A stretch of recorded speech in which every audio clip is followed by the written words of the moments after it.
రోజు ఉయ్యూరులో మిషన్ హాస్పిటల్లో మా నాన్నగారిని కాకినాడ మెట్లేరన్ హై స్కూల్లో చదివించారట.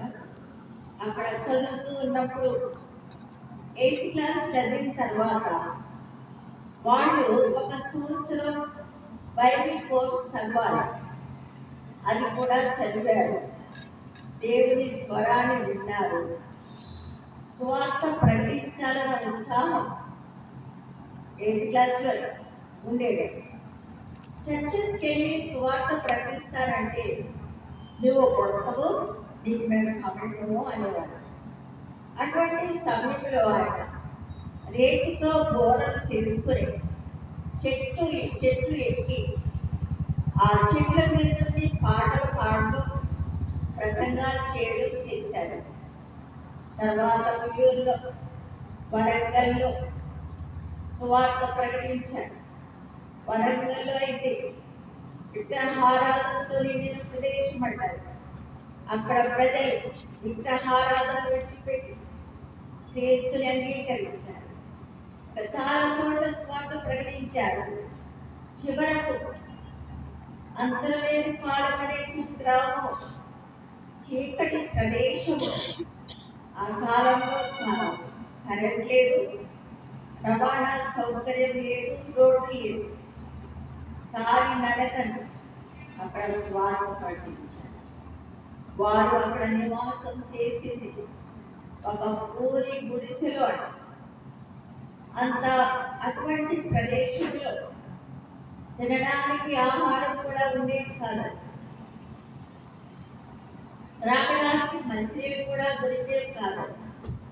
ఇరుగు పొరుగు వారికి మంచినీళ్ళు అడిగితే మాదిగా మీరు వెళ్ళిపో అనేవారు.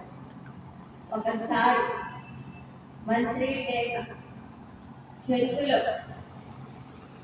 మా నాన్నగారి కండువా ముంచి అది పిండి, అప్పటికి బిషప్ రేచలమ్మ గారు ప్రథమ కుమార్తె ఆమె పుట్టారు.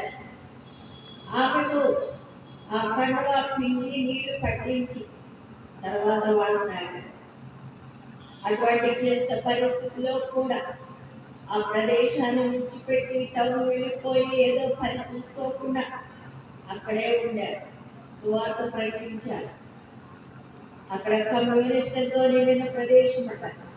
కమ్యూనిస్టులు బెదిరించేవారట, మీకు నుండి వెళ్ళకపోతే నేను చంపేస్తాను, రాడు ఉండేవారట, లైట్లు ఆపేసేవారట మీటింగ్స్ పెట్టి. అయినా కూడా వారు ఎంతగానో క్రీస్తు కొరకు శ్రమపడ్డారు.